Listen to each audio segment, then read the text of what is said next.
Right there, we've got Dr. Komali Yaneti. I'm not going to introduce her because it's all there.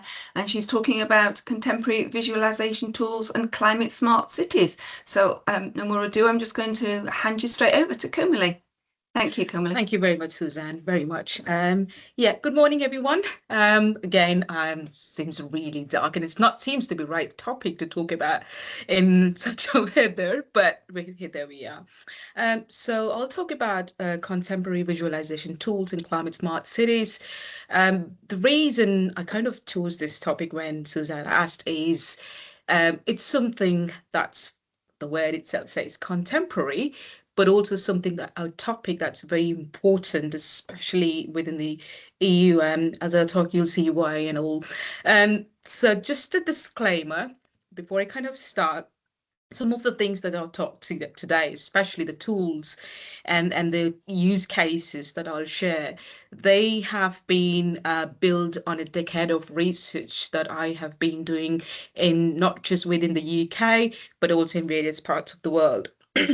Also, especially the tools and the techniques that I would share, they wouldn't necessarily, especially they're not, this session is not intended to, to train and how to do all those things because, yeah, that wouldn't be necessary. We have organized several workshops like over a period of a week to train on, to provide training on those tools and techniques. So this is really an outline of the different tools that are available. So I'm sure some of you or many of you might be already working on some of these in your own workplaces or whatever you do on a daily basis. So and if you do know some of those and if you see any relevance, please do share maybe after the session or if during the Q&A as well.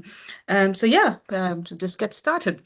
So what I was talking about is firstly to first come first things, I guess. What is actually a climate smart city, and how is it actually relevant within the EU and also for us in the UK?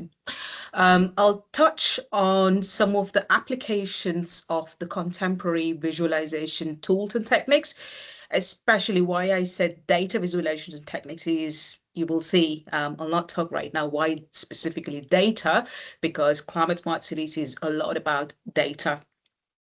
So when I talk about the tools and techniques, I will highlight some use cases or case studies, as I said, both from my own research as well as other examples from my current collaborations and the recent collaborations, and as well as the past.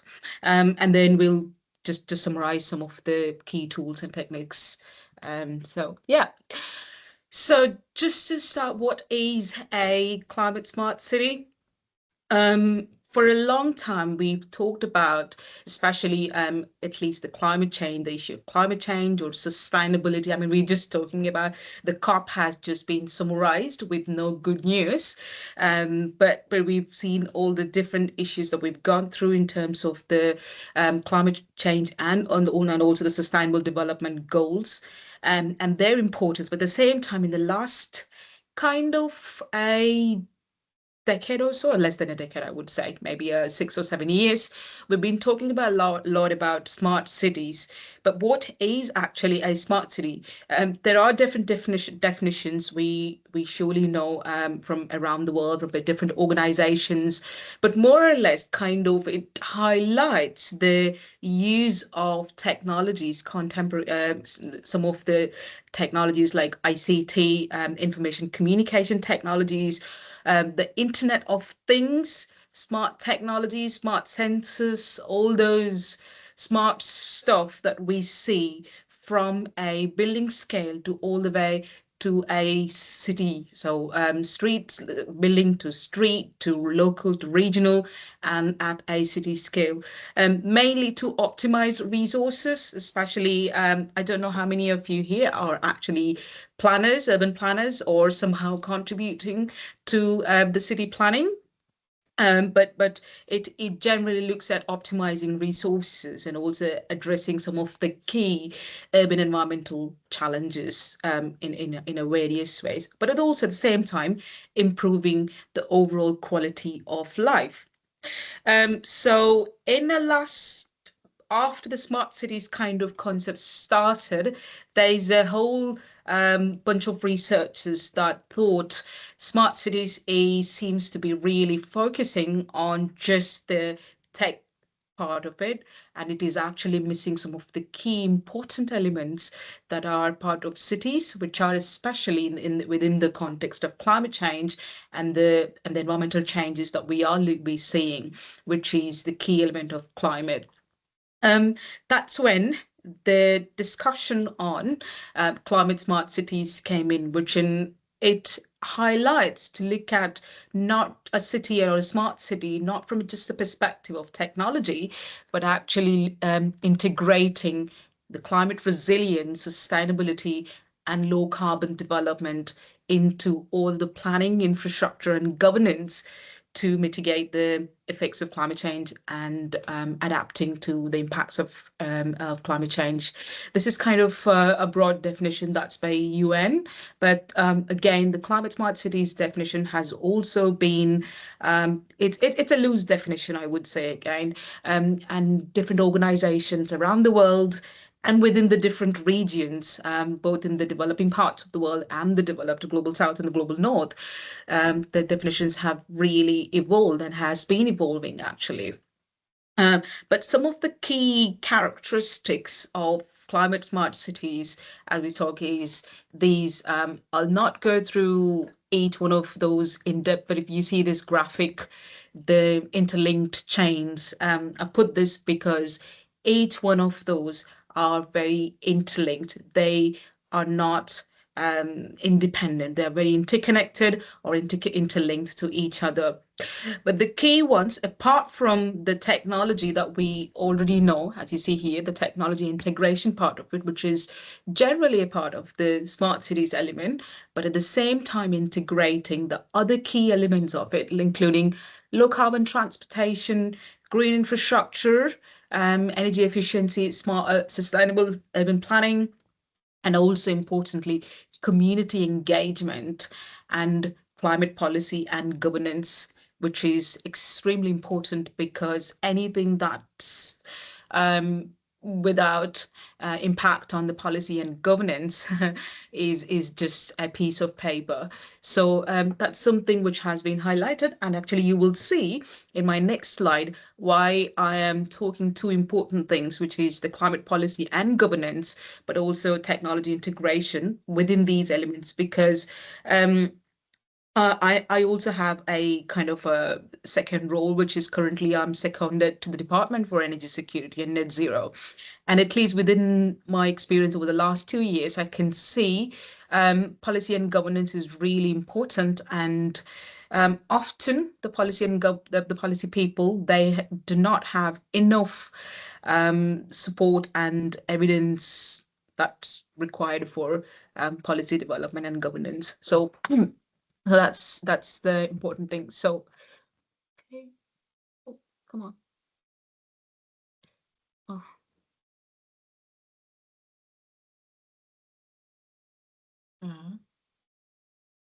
Right. So, so the climate smart cities, like as I said, the concept has become really popular around the world. I'll not touch. There's a lot of organizations that came up with different sorts of missions, policies, initiatives around the world. But what I'll touch is specifically the European Commission's Climate Smart Cities, which is an important initiative to look at 100. Initially, it started with 100, now it's 103, and it's also more it's and then more counting actually. These cities are, as you can see here, I'll not go through. There's a whole list of 103 cities which have the EU mission label for climate neutral and smart cities. For those, I'm sure Suzanne is going to share these slides, I guess. We can try and click these links. So you should be able to see I've put some relevant links where possible. So, it's a really important, and seems to be lots of initiatives around these, not just around some of the key technological elements, but also looking at key aspects, things like One of them is New Bauhaus initiative, which is specifically looking at cities, making cities more beautiful and smart, and also at the same time user-centric kind of those. So the two cities within the UK, so they are Bristol and Glasgow that have been selected. No idea why those two have been selected, but those are the two from the UK. So these cities are developing a lot of solutions to address some of the key climate challenges or sustainability related challenges. I will show like some of the key projects that cities are developing as I go through, but not just these, but also several other cities within the EU have been coming up with a whole lot of initiatives and technologies. So, so why data visualization? I've touched on what are climate smart cities and about what are the key characteristics about why data is important.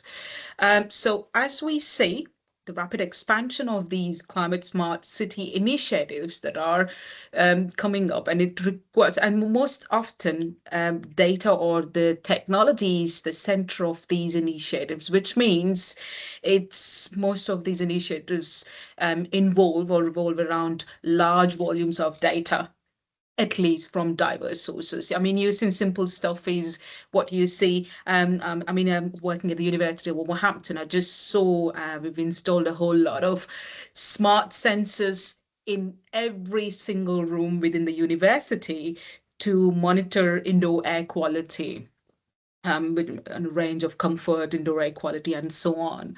So those sort of things are across also city. If you have seen Wolverhampton as well, there are some random smart sensors placed to monitor air quality, outdoor air quality, one at least on the Broad Street, and a couple of them different parts as well. So we see these smart technologies being used to look at the different elements of the cities. So there would be large volumes of data from diverse sources, which means, but this data comes in a very granular level, which means it requires how best the data can be visualized to make it more useful for both people and also policy and governance purposes. So, and also how best that data can be communicated in an effective visualization way. So this is where the visualization tools and techniques are being utilized to systematically organize and analyze all the information, city information that's coming out of these technologies to facilitate improved decision-making processes. Now, there are different data visualization techniques for climate smart city applications, and it would be very difficult for me to talk about within the next 30 minutes or so. But what I have done is to put some of these things together into kind of 5 key categories of techniques, and I will touch some tools within these techniques. So why I said the difference between techniques and tools, the technique is actually a pathway or a kind of a way to do something. And the tools are basically the softwares or digital tools that are available to apply to one of these kind of techniques that you can see on this. So each one of these are quite very well diverse, but at the same time they're also interlinked in some way. So the first one is interactive dashboards. So these are dynamic dashboards or data analysis platforms that often support decision support for planners, and they are interactive, so very, very interactive. The second one is the geospatial mapping. So geospatial mapping has been there for, I would say, for a long, long, long time. It isn't necessarily a very contemporary tool, but when I talk about the use cases, you will see why it is, why I put it actually into the contemporary, because into the newer application processes and newer techniques, there are newer tools that have refurbished or renewed the geospatial mapping. So this helps actually city data to be visualized in both static as well as dynamic formats. And it also helps urban planners and people who are working with city data to navigate complex data and in an easy way, either through static formats and also dynamic formats. The third one is the heat mapping. The heat mapping is actually a technique for mapping data density, and it also highlights some of the underlying patterns of data. It is specifically used for, especially for resource allocation purposes, because it actually highlights where is the density focused on. So actually the planners and people who are focusing on city planning can actually focus only on those areas, because you can't just work on every single bit of urban area, considering the limited amount of resources that cities have. You often have. The fourth one is the time series graphs. The time series graphs are a technique where it tracks trends of data over a period of time, or a certain period of time, and it is useful specifically in forecasting the future. I'll show some examples, but especially the future climate or future and a futuristic analysis, time series graphs are often very popular. And I think the last one, I guess most of you may be aware of it, especially we're looking at it a lot these days, infographics or infographic sheets or infographic chat. So those are simple visual presentation of data. These are specifically used for communicating complex data for either for public engagement purposes, or even governance purposes, or even just general awareness. So in a simple presentation of a complex data in a simple way for both public and different stakeholders actually. So each one of these are used in diverse ways. Now, like I said, they are some of the use cases that I will present are just based on some of the research that I have been doing over the last, like I said, a decade or so, but they could be applied in any other ways, and intermittently or alternatively in different cases. So just the multifaceted benefits of the data visualization. I've touched on some of these already, but just some of these are some of the key benefits of data visualization. And I've already talked about the key important things is the policy and governance purposes, and also the public engagement and resource management especially, but also some very useful real-time decision-making processes. I just returned from Vietnam, and I visited a very interesting building information modeling and AI lab there, and it was so fantastic to see how they are able to actually see the real transport traffic, just sitting in a lab and trying to forecast for the future. So yeah, lots of stuff, important things. So each one of those can be very useful. So if you see here some of the on the right, so what I've highlighted is each one of the technique and how it can be potentially mapped with the benefit.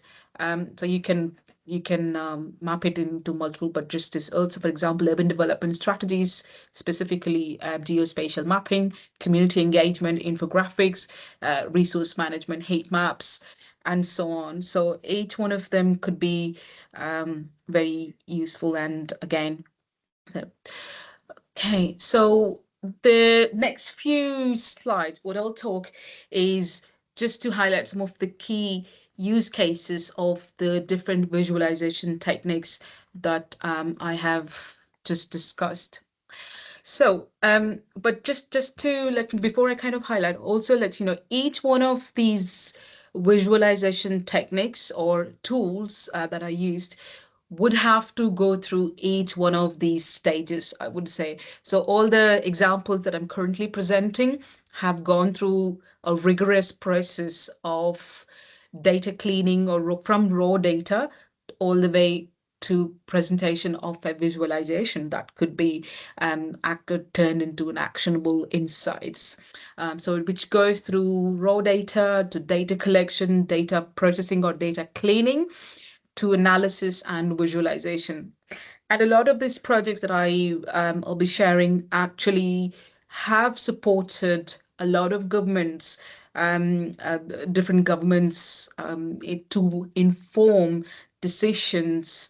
And we have actually published a lot of policy documents and policy briefs, and tools that have supported governments in their decision making as well as planning processes. So it's again, as I said before as well. So these tools and techniques, if I mean, if you select, they require a lot of training and process, but at least you would have an idea of what sort of tools are available for what purposes.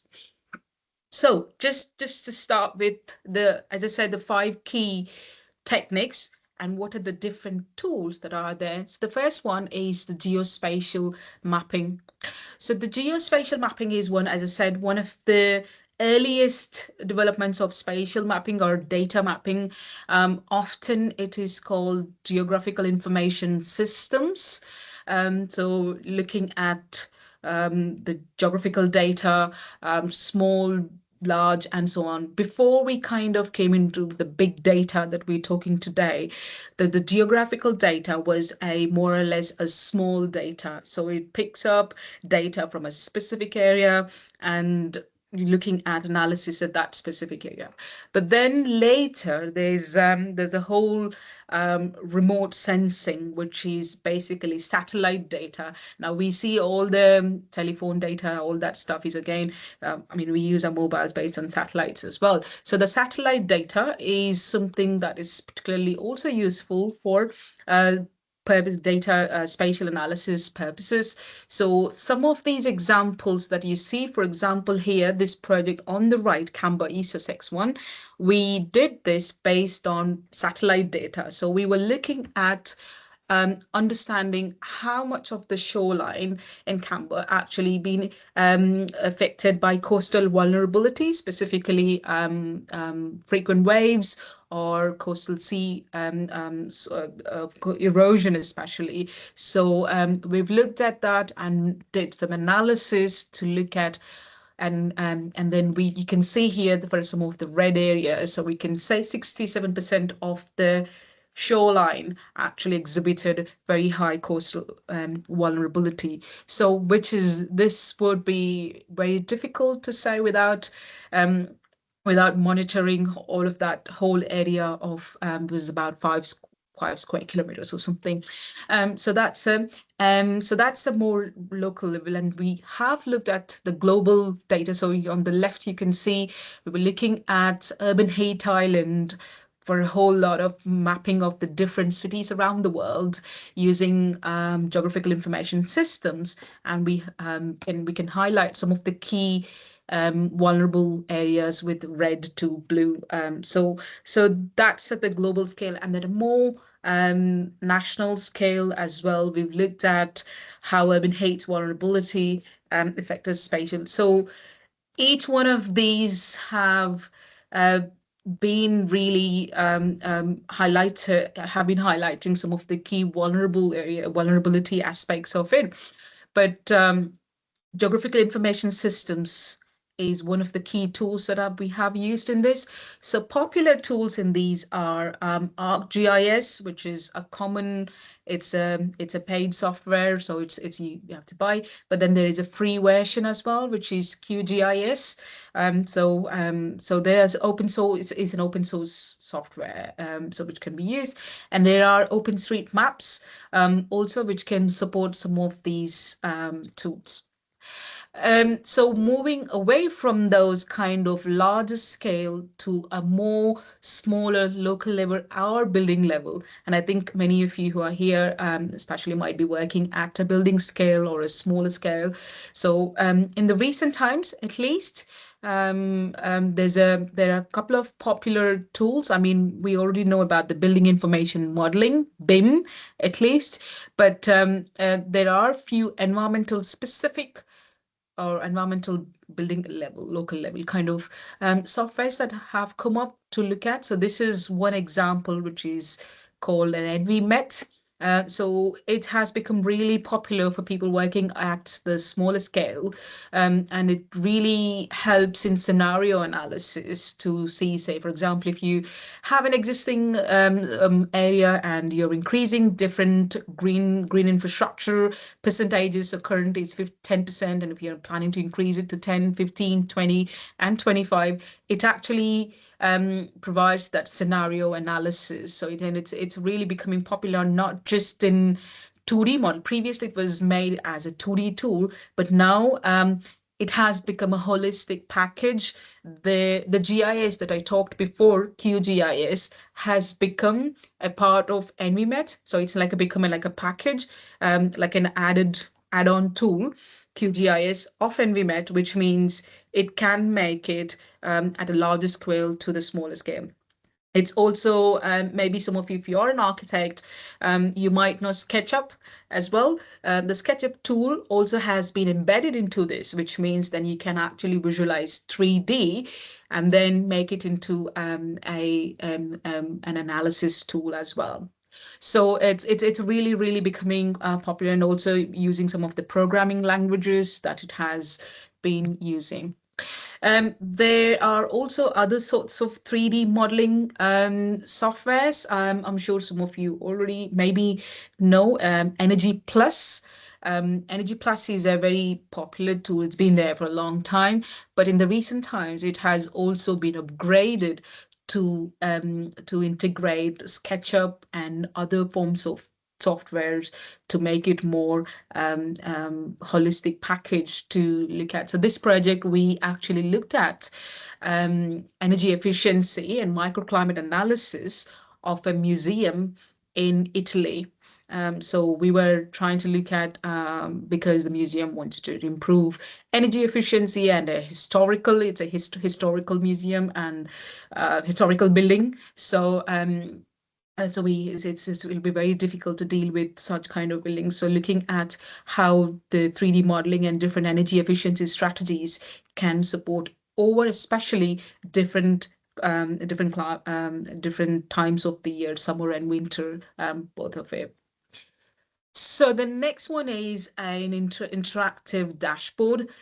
So as I said, interactive dashboards are especially becoming very popular in the recent times because of the nature of their dynamic nature of these tools.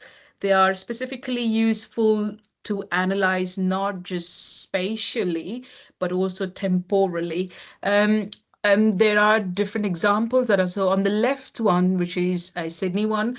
This is from our own project. And then the right one, Bristol. We were not involved in it, but we have collaborated with the Bristol City to look at some of so that the tool and for other green infrastructure purposes, collaborating with Bristol in the past. So those two examples, let me see if I can actually click this and open. Hopefully you'll be able to see it. Let me know if you can't. And can you see it, Suzanne?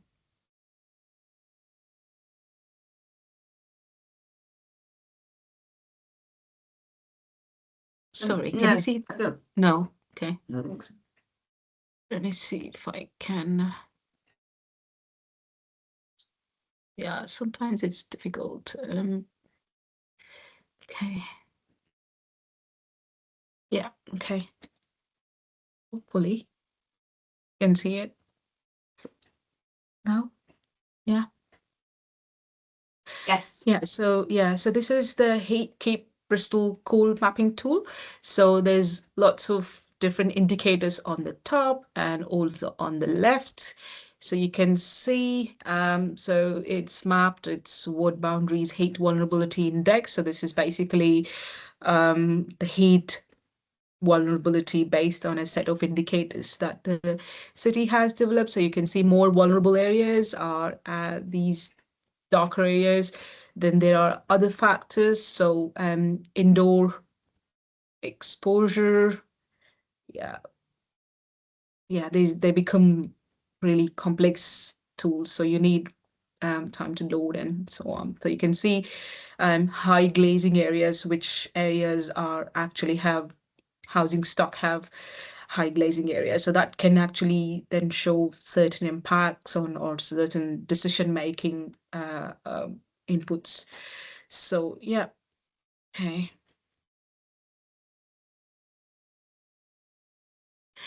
Okay. Yeah.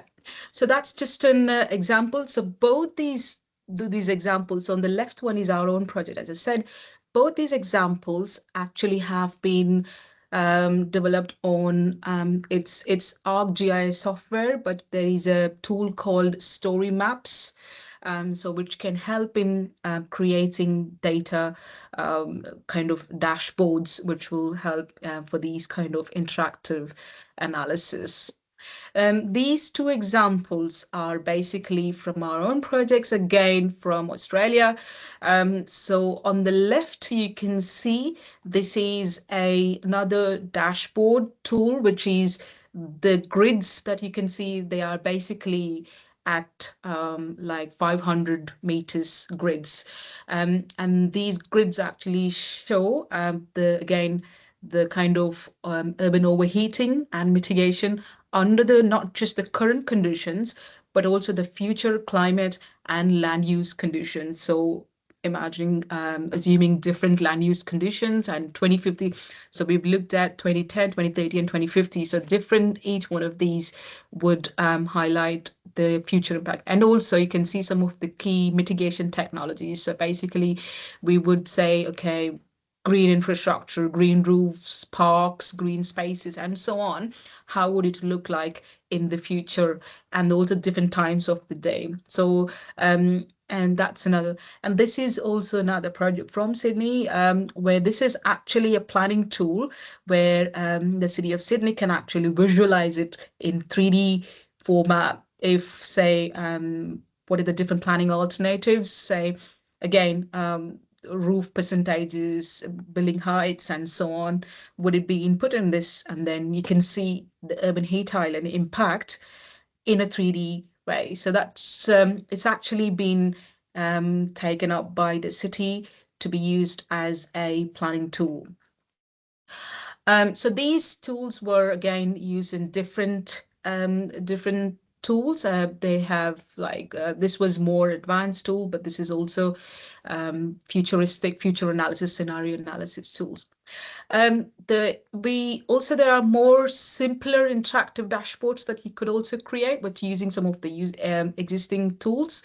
So again, this is another example where the same like you can use it. So you can see urban heat island mitigation performance index, the different mitigation strategies. All these things could be used, and combination of strategies and how it would impact not just the urban area, but also how it would impact the humans, which is basically human vulnerability as well. So there are different tools to create interactive dashboards. Some of the basic ones, easier versions, I would say the story maps, which are part of ArcGIS, but also Tableau. Tableau is becoming really popular as a tool, and it's also very, very simple. A lot of organizations are also using Tableau for their own data analysis purposes. So, for example, University of Wolverhampton actually uses our data analysis in Tableau. And there are other tools like Microsoft Power BI. It's free for those who access Microsoft, and it's also very easy to create.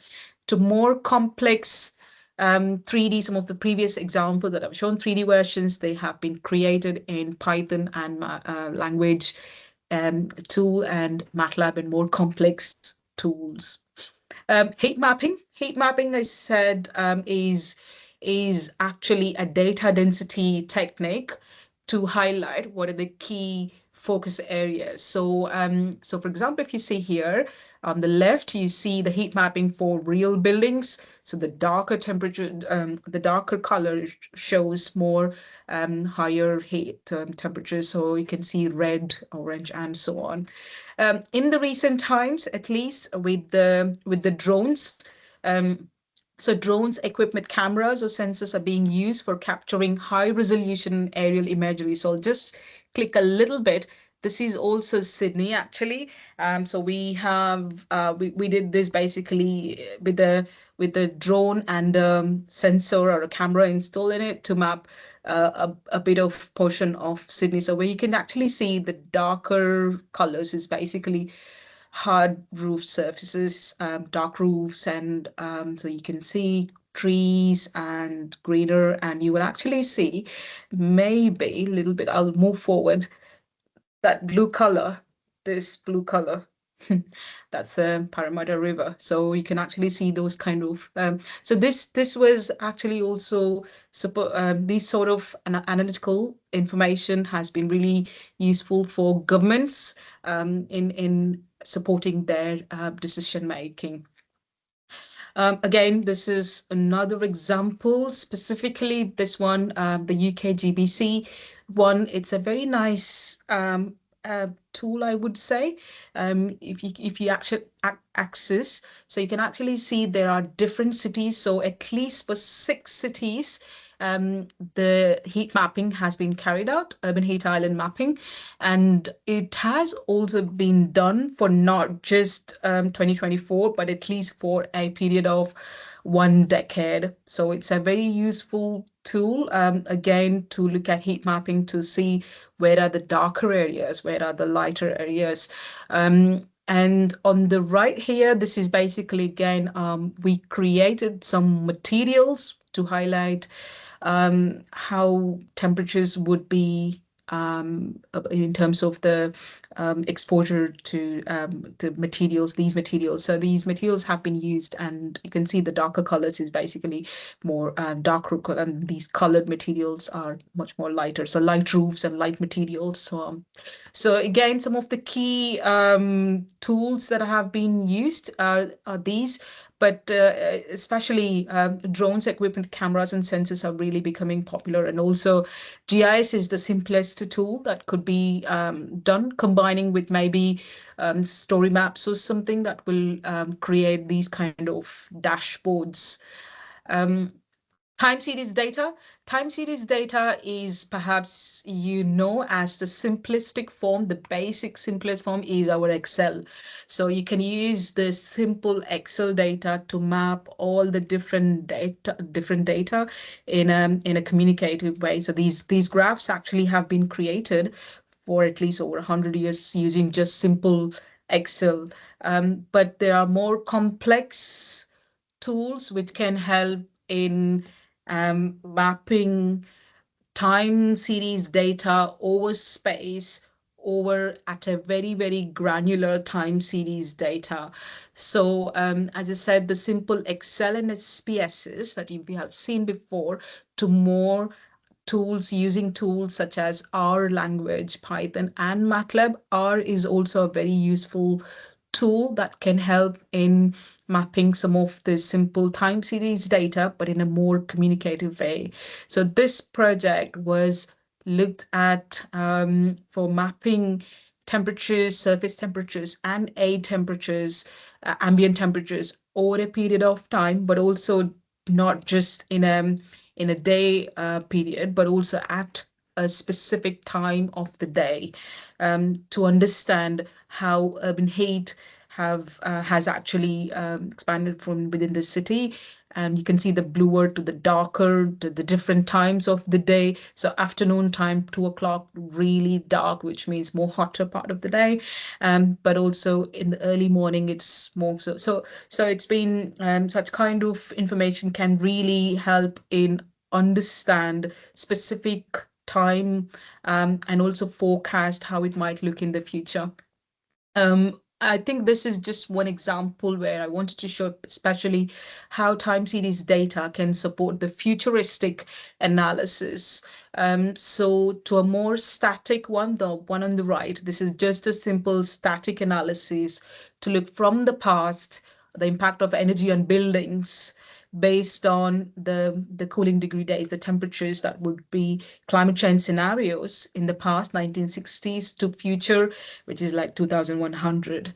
And the left one, which is more of a dynamic tool, again, the forecasting of this is of the UK government's tool, which is from the left, you see 2000 to 2080, how heat waves in the UK by region would look like in different climate change scenarios. It's a very interesting tool again. So if you click here and you can see the actual tool how it would look in the future 2080, these things. So lastly, infographics. I think I'll not go through a lot about infographics because a lot of you would already know. So we see often infographics in the newspapers, simple ones like these, to some of those on the right, which is maybe just creating using a simple PowerPoint presentation. This was actually created using a simple PPT, but more infographics. I mean, we are actually now at the time of artificial AI and all the different tools. And this one on the left is actually been created using simple chat GPT actually. But a simple drawing has been given and asked to create into a more different infographic. So it's powerful how it is creating. It has created, and there are lots more other things that could be done by now AI, and more complex infographics. These things for sure, it's not possible to create by simple tools or simple softwares that we have Adobe sort of suite of softwares, but they require more different tools and different expertise. UKGBC, I would say, has really nice infographics for different topics across the climate smart cities, like nature-based solutions and energy efficiency and so on, like different topics that really, really, yeah, accessible infographics and provides really in-depth information if anyone is interested. So just to summarize, so we have a range of, I would say, visualization techniques. Within them, there are tools. The ones on the left, the blue ones, these four, I would say have been there for some time, but they have been in the recent times updated or upgraded to make it more to make it more like a complex set of data to be analyzed in an easy, accessible way for public engagement, but also policy engagement as well.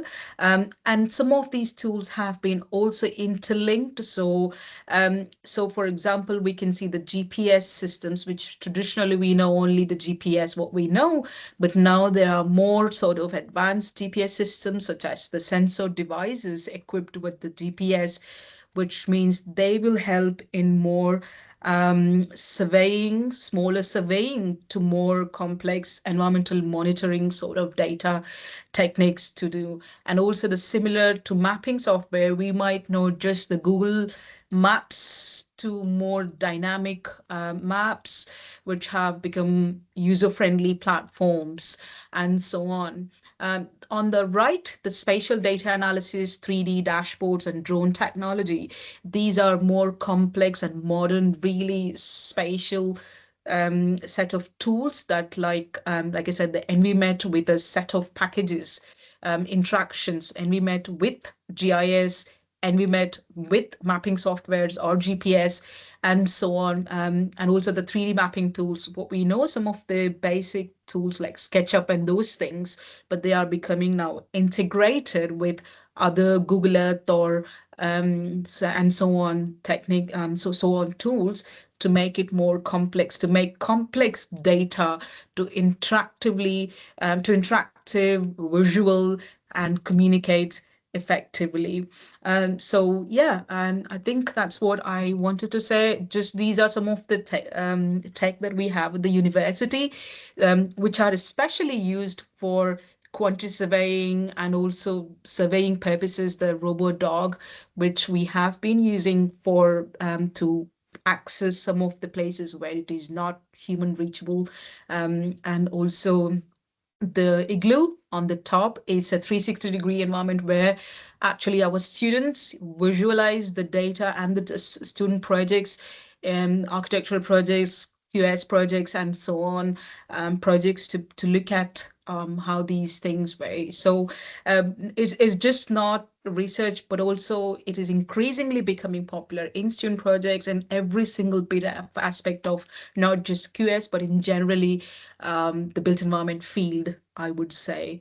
So yeah, thank you very much. And if you have any questions, happy to answer.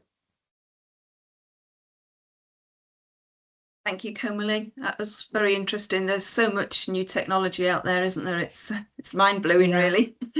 Yeah, it's a lot. It's a lot. There's nothing in the chat. There's no questions in the chat. Has anyone got anything they would like to ask? Peter? I can see Peter's got his hand up there. Fire away, Peter. Susan, morning, Kimberly, morning, everyone. Morning. You mentioned, Kamal, that you put some sensors to check the air quality in the rooms. Are you putting this in the corridors as well, knowing that sometimes there's limitations to places where there's high frequency air change, movement and that? Yes, yes. I think we did also put some sensors in different parts, including the corridors, especially within the university building. We had some, especially at the door, like entrance of the door. So it actually monitors it picks up the corridor as well because it's not inside. So it just picks up through the corridor as well. But also in different parts of the corridor where there are key movements. So as well there, yeah. Yeah, So we you're did some tracking the projects. air Sorry, yeah. Sorry, you're tracking the air quality, the humidity and light, Yes. or Yes, so okay. I think it's more related to the humidity, air quality, and those different indoor environmental related elements, not the light, but yeah. And is the purpose of this to sort of reduce the heating, or what's the main goal apart from air quality? So the main purpose is to look at how basically I think it's to look at the indoor environment, looking at the air quality is the main purpose. I think the university want to look at the air quality, but also monitor maybe at some point of time the comfort as well. Thank you very much. Thank you. Thank you, Peter.